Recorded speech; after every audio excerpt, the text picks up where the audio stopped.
Hi, I'm Dain, a 30-year-old digital nomad from the UK, and I've just moved back to Australia on my final working holiday visa.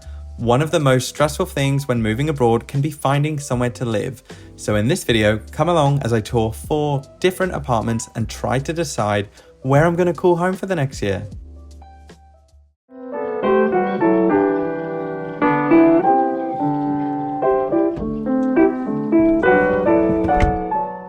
Good morning. I actually kind of washed my hair today, which is fun. We are going house hunting. I don't know why I did that. Yeah, I have actually rented a car for the month. If you didn't catch up on my previous car drama, I bought a car last time I was in Australia and yeah, wasted $80,000 because the engine was fucked. And I just said, you know what, I need a reliable car, so I'm just gonna rent one for a month off Turo. And it worked out pretty cheap. It was like it's like $35 a day. I'm really impressed. Yeah, so this series, I'm just gonna do like casual vlogs on my G7X. And yeah, it's just gonna be document my life as I set up in Australia, which is so exciting. And trying not to crash this nice car. I have 3 inspections today. That's what they call them in Australia. They're not house viewings, they're inspections. I did see one yesterday, which I love, and I low-key accepted it because it was a great location, a good price, and it was huge. I'll insert a video right now. And I'm kind of in between, like, I want to live on my own, but I also want to live with friends. Like, I want to live with people. I'm a very social person. So yeah, like there's 3 spectacular places we're going to see today. Let me know down in the comments which one you would pick, and let's go.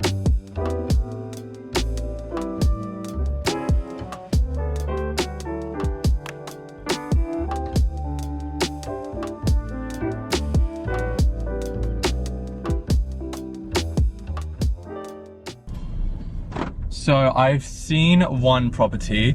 So if you don't know what a granny flat is, granny flats are really big in Australia. So it's basically like a purpose-built little apartment at the back of someone's house. It's really popular, especially in the area that I'm in. So it's like one of my options, you know, my budget is like $500 a week maximum. I don't want to go over that. That one was $500 a week, so that's like what $500 a week gets you. In Sydney, that would get me a room, so I'm pretty chuffed that I can get like a whole place for that. The location was great, a bit out of the way, and then the place that I just saw was so amazing. I didn't actually get to see inside the property because unfortunately there was like a problem with the lock, but I'm gonna hopefully I'm gonna see that at some point today because I'm in the area. This is the view and it is so incredible. There is nothing around it, so I would need a car, and it's not very practical. Like there's no gyms, cafes, restaurants, anything within like 5 to 10 minute drive, but the view is amazing and I just like, I've really fallen in love with the view. I don't know. Oh my god. That one again, it's on the more expensive side. It's $500 a week, but it'd be like my own apartment, and the view is just, oh, chef's kiss. So I'm gonna do some work for a few hours at one of my favorite cafes, and then we're gonna view some more houses. It feels so good to be back in Australia, and even better knowing I'm finally looking for a place to call home for the next year. After months of living out of my suitcase, I can't wait to settle in and create a space of my own. I feel pretty lucky that I have some really solid housing options, but the big question is, what kind of lifestyle do I want? And honestly, I can't stop thinking about that dreamy spot with the ocean pool.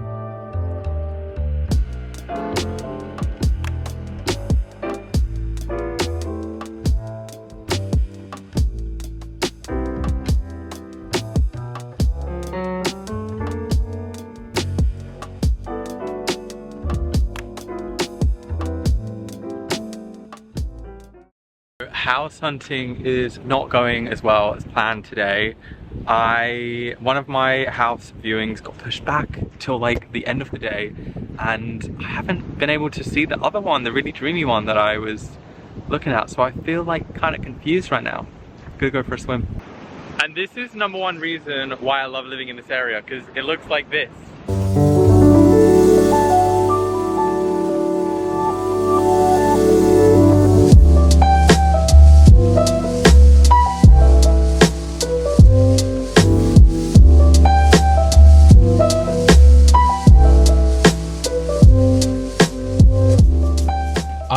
I feel like I've just been killing time.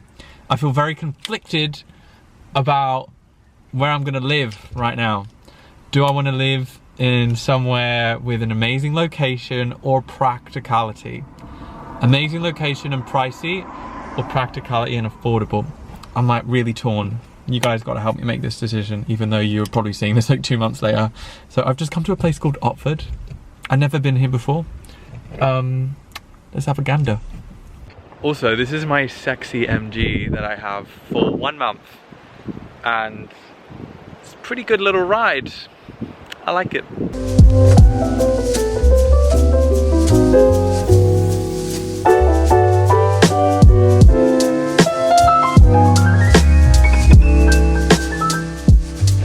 It's actually starting to get a bit cold.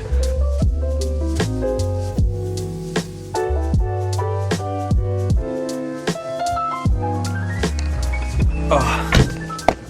Okay, what did we think? It was kind of cool. There wasn't really much there. This is the thing that I love about the location or the part of Australia I've chose to live in, called Wollongong, because there's just so much beautiful nature around.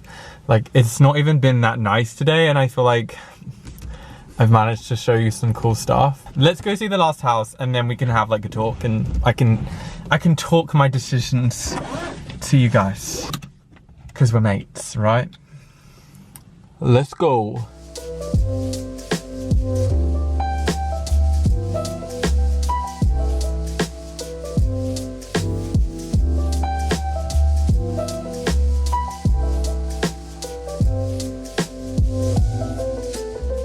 Good morning.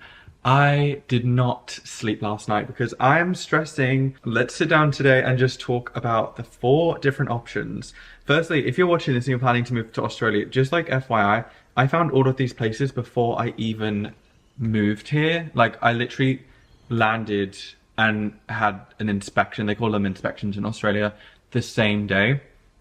If you're in places like Sydney and Melbourne, I think it's probably maybe a bit more difficult.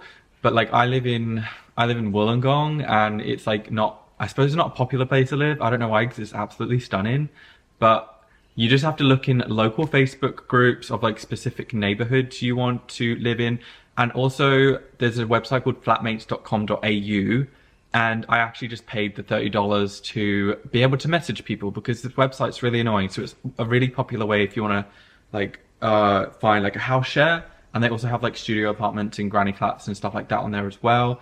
So Facebook and the flatmates.com.au membership is how I managed to find all the places that I'm going to talk about. I'm just going to go through the different options because I just need to talk these options out, you know? Oh my God. That's my duck alarm. I have a work call, basically. Isn't this like the nicest alarm tone? We have option 1, great location. It's literally a 5-minute walk to the CBD, a 5-minute walk to the gym, a 5-minute walk to the beach. Like pretty much like a new townhouse. I'd have my own floor. I'd have 2 balconies and my own bathroom, and it's huge. So that's option number 1. And that is basically like in Wollongong town. And then option 2 was a granny flat that I saw. Now, it was like rented out as an Airbnb, so it's really nice, it's really new. It's like a 5-minute walk to the beach, like 7 houses from the beach. It's in a really beautiful location, but the location I don't love because I'd have to drive like at least 10 minutes to get to... It's just kind of like it's like a middle neighborhood. Like, there's some really beautiful beaches around there. It's really nice, it's really new. And it's all furnished as well, so I wouldn't even have to think about that. The only 2 points that I deduct from this is that it is, so a granny flat is basically, it's on someone's property, right? So these people live in a house, there's like a family live in the house, and then there's a big pool in the backyard, and then there would be the granny flat that I would live in. I have my own private entrance and everything, but I'm just like, it feels kind of like too close for comfort. And the location, I don't love the neighborhood that it's in. So I feel like that's number 2. I'm not that keen on that one. Number 3, this one was the one that I was most excited about. So the location, it's very kind of like rural, like in Coldcliff, I can tell you where it is because I'm not actually going to live there. And it was $500 a week. And there was only a few pictures online, so I was like, I actually want to see it before I apply. And I get there, and it is the view is so amazing. And it was like literally like less than 2 minutes. It was like a 30-second walk to one of my favorite ocean pools. The things that I didn't like about it, so I didn't actually end up viewing it because apparently the tenant was still living in there, so they couldn't even do inspections. The real estate woman sent me some pictures, and it just kind of looks like a prison cell. I'll put some on screen now. So I was like, do you know what? I don't want to come back and inspect. It's an absolute beautiful location.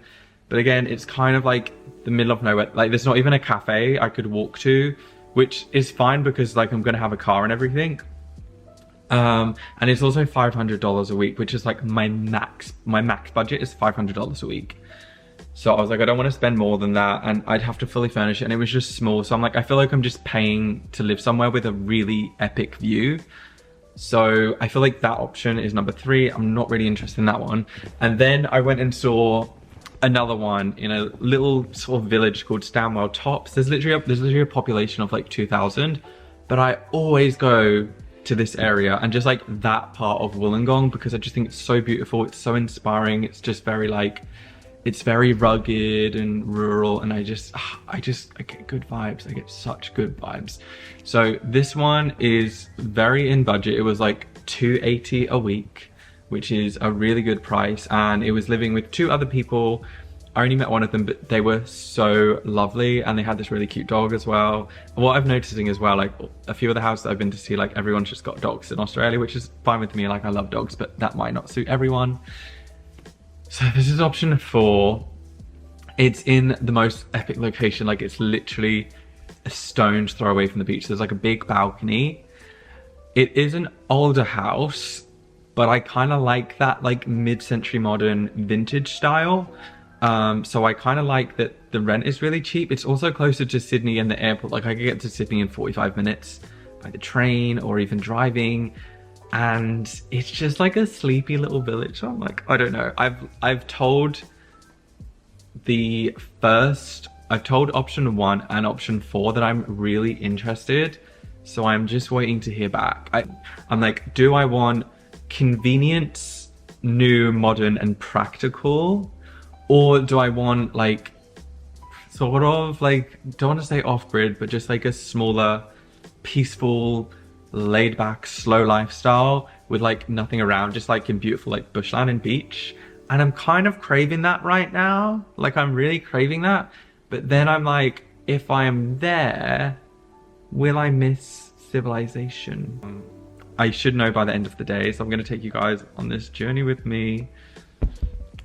How do we know? How do we know? Like, let me know down in the comments, what would you do in this situation? I've done like a pros and cons list, and to be honest, there's only like one con of option 1, which is it's far away. It's not far away. It's like 20-25 minutes drive from like my favorite beaches and that. So it's like I could still go there, but I'm like, the lifestyle, the slow lifestyle. This is turning into like, it's like 10 minutes long already. Oh my God. Yeah, I'm just gonna drink coffee and try and just make a decision. I'm going to be honest, guys, I actually lost a lot of sleep choosing between option 1 and option 4. They're both so different, and both houses invited me to take the rooms. When you start inspecting places, it's impossible not to picture yourself living there. And in this case, each one offers a completely different lifestyle. So I'm going to leave it there for now.